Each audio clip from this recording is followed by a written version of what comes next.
मधु education में आपका स्वागत है। आज आपका मैथ में सिंपल इंटरेस्ट, जिसको साधारण ब्याज बोलते हैं हिंदी में, वो ख़त्म हो गया, समाप्त हो गया।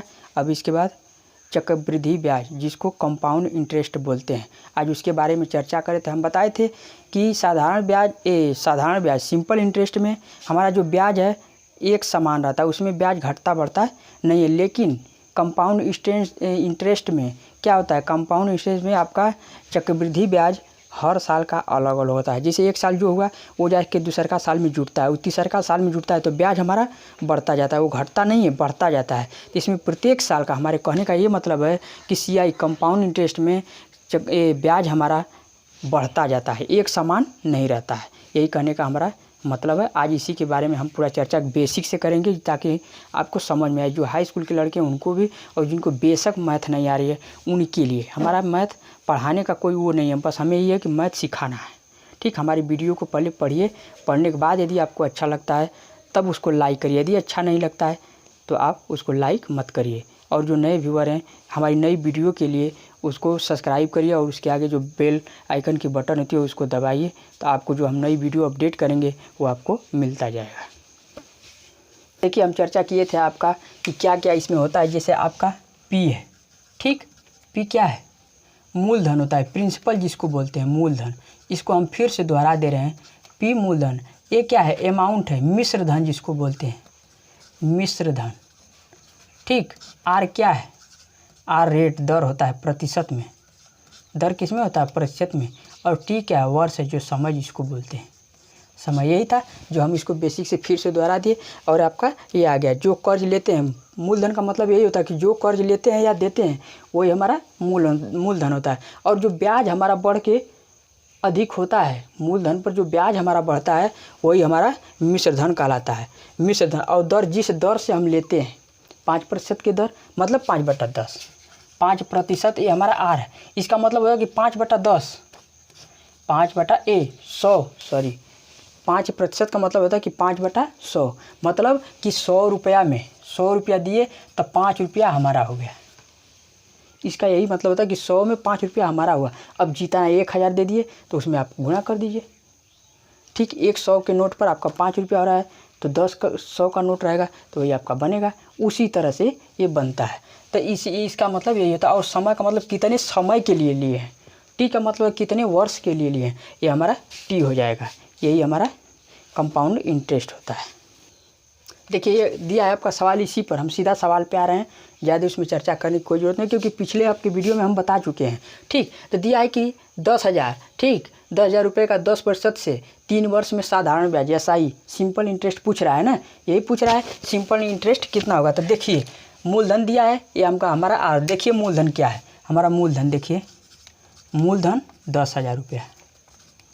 ठीक, ये 10,000 हो गया। R हमारा 10% हो गया, बताए थे कि प्रतिशत में आता है। और T जो है हमारा 3 वर्ष में है, समय। और पूछ क्या रहा है, SI पूछ रहा है, जिसको सिंपल इंटरेस्ट, साधारण ब्याज बोलते हैं। याद रखिएगा, साधारण ब्याज बोलते हैं। ठीक, यही पूछ रहा है ना। अब देखिए, कई सूत्र है, जिसे हम आपको शॉर्टकट भी बता दे रहे हैं और सिंपल भी बता दे रहे हैं। देखिए, शॉर्टकट का SI बराबर R × T, 10 × 3 बराबर कितना हो जाएगा। ये हमारा तो प्रतिशत में है, तो 30% हो जाएगा साधारण। ये तो ब्याज जो है हमारा प्रतिशत में आ गया, लेकिन क्या करा है, साधारण ब्याज कितना होगा, प्रतिशत में नहीं पूछ रहा है। याद रखिएगा, ये पूछ रहा है कितना होगा, पूछ रहा है ना। तो देखिए कितना होगा, तो हमारा 30% आया, तो किस पे आया, ये मूलधन पे 10,000 पे आया। तो देखिए 10,000 × 30%, अभी तक तो प्रतिशत है, लेकिन प्रतिशत शत माने 1 होता है, 100 माने शत माने 100, प्रति माने 1, शत माने 100। तो यहाँ पे जब 100 कर देंगे तो प्रतिशत हमारा हट जाएगा, 0 से 0 कट जाएगा। तो आप क्या, 30 के आगे 2 0 और बढ़ा दीजिए। ये हमारा साधारण ब्याज रुपया में हो गया, साधारण ब्याज रुपया में हो गया। लेकिन देखिए, इसका एक और सूत्र होता है SI का, मूलधन, ठीक, गुणते दर गुणते समय बटा के 100। जब रुपया में पूछता है तब, यदि प्रतिशत में पूछेगा तो यहीं से निकाल दें। तो यहाँ पे भी हम कर सकते हैं, 10,000 × 10% × 3 बटा के 100। जीरो से जीरो कट गया, 2 1 3, 1000, 1000 और गुणते 3 आ गया 3000। आपको जैसे सिंपल लगता है वैसे लगाइए। हम आपके लिए इतना मेहनत करके ट्रिक बनाते हैं और दोनों तरह से बता देते हैं। ट्रिक से निकालना है कि यदि पूछता है कि साधारण ब्याज कितना होगा, कितना प्रतिशत होगा, तो ऐसा ही R इंटू टी कर देना तो प्रतिशत में आ जाएगा। और उसी को पूछता है रुपया में तो मूलधन पर 30%, मूलधन पे ही ना हमारा लग रहा है ब्याज, तो जो मूलधन है उसी पर लगेगा। तो मूलधन गुणते 30% हटा देंगे तो 100 हो जाएगा, काट देंगे 3000, या तो मूलधन गुणते दर गुणते समय बटा 100 करके रख देना तो साधारण ब्याज रुपया में आ जाएगा। क्लियर हो गया आपका। देखिए इसी पर यदि मिश्र धन पूछ देता है तो मिश्र धन के लिए देखिए यही सूत्र होता है मिश्र धन के लिए, जिसको अमाउंट बोलते हैं मिश्र धन। मिश्र धन होता है हमारा साधारण ब्याज और प्लस आपका ये मूलधन यही होता है ना। तो साधारण ब्याज हमारा कितना आया था 3000, रुपया में 3000 आया था, और मूलधन कितना है 10000। यही है ना भाई, देख लो इसको जोड़ दो, ठीक 0 0 0 3 0 0 0 3 1। देखिए इकाई दहाई सैकड़ा हज़ार 10,000 13,000 रुपया, ये हमारा क्या है मिश्र धन आ गया। तो यहाँ पे इसी को जोड़ देते हैं, इसी में से कोई मूलधन पूछता है तो और मिश्र धन दिया रहेगा, घटा देंगे तो हमारा निकल जाएगा। तो आपको हर तरीका से मैंने बता दिया है। देखिए अब आपको जो पूछता है वो बता रहे हैं।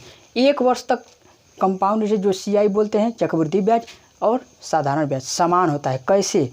1 वर्ष तक दोनों समान होता है। कैसे? यदि R का मान दर, यदि R का मान 5% है और T 1 वर्ष है, ठीक, तो साधारण ब्याज क्या होगा SI क्या होता है, यही होता है ना भाई R इंटू टी, यही ना होता है। हम अपने से थोड़ी कर रहे हैं। तो 5 गुणते 5% में है 1 तो क्या हो जाएगा 5% समान हुआ ना। और चक्रवृद्धि यानी जो हमारा ये SI का मान हुआ है ये रेट के दर के बराबर आया, तो जो उसमें आ रहा है वही उसमें आएगा। ये क्लियर हो गया कि जो दर आ रहा है हमारा 5% तो हमारा SI भी दर के बराबर आया। ठीक, क्लियर हो गया। देखिए जब 2 वर्ष का आपका पूछता है क्या SI सिंपल है, मान लीजिए कि R का मान आपका 5 है और T क्या है 2 वर्ष दिया है, 2 वर्ष दिया है, तो SI का यही ना सूत्र होता है R इंटू टी, यही होता है ना। तो 5% है, याद रखिएगा 5% गुणते 2 बराबर 5 के 10 हो जाएगा। यही आपका ब्याज हो गया प्रतिशत में, साधारण ब्याज प्रतिशत में आ गया। देखिए अभी तक तो सिंपल में चल रहे थे साधारण ब्याज में, लेकिन जब 2 वर्ष का चक्रवृद्धि ब्याज पूछ देता है, CI कंपाउंड इंटरेस्ट पूछ देता है, तब क्या करेंगे? तब देखिए CI का मतलब यही ना पूछ रहा है, CI पूछ रहा है, तो इसमें आपका इसका क्या फार्मूला आता है, इसका यही ट्रिक है SI प्लस R का स्क्वायर और इसका 2 अंक तक दशमलव, R का जो है 2 अंक तक दशमलव, 2 अंक तक दशमलव 2 अंक तक दशमलव, कंपाउंड SI प्लस R दर का स्क्वायर, लेकिन उस दर में आपका 2 अंक तक दशमलव लगा रहना चाहिए। अब देखिए जैसे हम देता है ये दिया है, तो देखिए हमारा R का मान रख दीजिए, मान लीजिए 5% है, और T का मान आपका जैसे इसको कर दीजिए 2 वर्ष, इसको 2 वर्ष कर दीजिए, 2 वर्ष कर दीजिए। तो यहाँ से SI हमारा क्या निकलेगा, पहले ये चाहिए ना CI के लिए, मान लीजिए चक्रवृद्धि ब्याज ज्ञात करना है, यहाँ पे CI ज्ञात करना है, तो यहाँ पे पहले SI निकालेंगे। तो SI बराबर R इंटू टी होता है ना, यही होता है ना भाई। देखिए 5% गुणते 2, 5 के 10, ये प्रतिशत आ गया। लेकिन R का स्क्वायर है ना, तो 5 का ना स्क्वायर करेंगे, 5 का स्क्वायर कर दीजिए, कितना हो गया 25 हो गया। 25 बोला है दशमलव, 2 अंक पर दशमलव, तो यहाँ दशमलव लगा दिया, तो आपका 10 प्लस है 2 5, इसको सीधा लिख लीजिएगा 10.25। ये हमारा क्या हो गया CI हो गया, CI चक्रवृद्धि ब्याज हो गया। ये हमारा क्या हो गया चक्रवृद्धि, किस में, प्रतिशत में, क्योंकि ये हमारा प्रतिशत है। ठीक, यहाँ भी जो हमारा ये प्रतिशत में आ रहा है, ये हमारा प्रतिशत में, सब में जाके प्रतिशत चक्रवृद्धि ब्याज प्रतिशत में आ जाएगा। क्लियर हो गया। देखिए ध्यान से समझिए कि 2 वर्ष का जब CI चक्रवृद्धि ब्याज ज्ञात करना होगा तो CI ज्ञात करने का यही हमारा फार्मूला है कि CI इक्वल टू SI साधारण ब्याज प्लस R का स्क्वायर, R किसका, दर का, लेकिन 2 अंक तक दशमलव, ये जो रहेगा दर उसमें 2 अंक तक दशमलव लगा देंगे। तो ये कर दिए तो हमारा SI निकालेंगे तो 5 गुणते 2 10 वर्ष हो जाएगा, 10% हो जाएगा, वर्ष नहीं होगा प्रतिशत होगा। और R का 5 पचे 25 तो 0.25 हो जाएगा। तो 10 प्लस 0.25% तो इसको धन को हटा देंगे 10.25%। हमारा क्या हो गया चक्रवृद्धि ब्याज। और एक ट्रिक के अनुसार है जो आपको कंपटीशन में बहुत सहायता देगा। देखिए कंपाउंड इंटरेस्ट में यदि R का मान 2% है, ठीक, और T का मान 2 वर्ष है, 2 वर्ष है, तो इसके बाद हमको पूछता है कि CI बताओ, CI बताओ। तो पहले SI चाहिए तो SI बराबर 2 गुणते 2 बराबर 4% हो गया ना।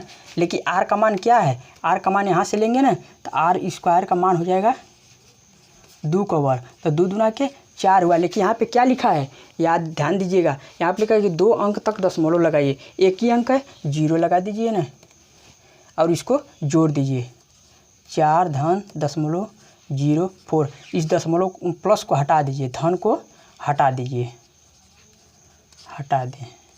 इससे हमारा कोई लेना देना नहीं है, ठीक। ये हमारा इतना प्रतिशत क्या है CI है, ये क्या है CI है। देखिए अगली सवाल दिया है, यदि मूलधन आपको दिया है और दर 20% में हो और समय 2 वर्ष में हो तो CI पूछ रहा है। इसके लिए क्या करेंगे, CI के लिए यही ना हमारा सूत्र लगता है। तो SI बराबर क्या करते हैं, SI बराबर R इंटू T। तो R का मान 20% गुणते 2 बराबर 40 हो जाएगा। 40% हो गया ना, 40% हो गया। अब देखिए R का मान कितना है, R स्क्वायर का मान यहाँ पे देख रहे हैं, यही हमारा R का मान है 20। जब इसका वर्ग करेंगे तो 400 हो जाएगा। लेकिन क्या है 2 अंक तक है, R में 2 अंक तक ही दशमलव रखेंगे। तो 1.00 ये तो रख लिया। अब ये जो 4 है हासिल इस 40 में जुट जाएगा। तो 40 प्लस कर देंगे 44 हो जाएगा। और दशमलव ये आपका R का मान है, 2 अंक तक दशमलव वाला 0 0, यही हमारा क्या आ जाएगा। ये तो प्रतिशत में आ गया, ठीक। ये तो ब्याज हमारा प्रतिशत में आ गया, 44% आया तो 44% आया। ये तो हमारा 44%, इसको छोड़ दीजिए यहीं पे। इस दशमलव का तो कोई मतलब होता नहीं है, इससे तो कुछ लेना देना है नहीं। अब देखिए 44% आ गया ना। लेकिन क्या पूछ रहा है मूलधन पर, हमारा क्या रुपया में ब्याज पूछ रहा है, किसमें मूलधन पर। तो यहाँ पे कर दीजिए ना गुणते 44%, प्रतिशत को हटा दीजिए, नीचे कर दीजिए 100, 0 से 0 कट जाएगा, 440 रुपया ब्याज हो जाएगा। तभी हमारा रुपया में ब्याज आ गया, किस में 440 रुपया में ब्याज आएगा। यदि मूलधन पर पूछता है तो मूलधन पर दर हमारा ब्याज बनता है तो 440 रुपया।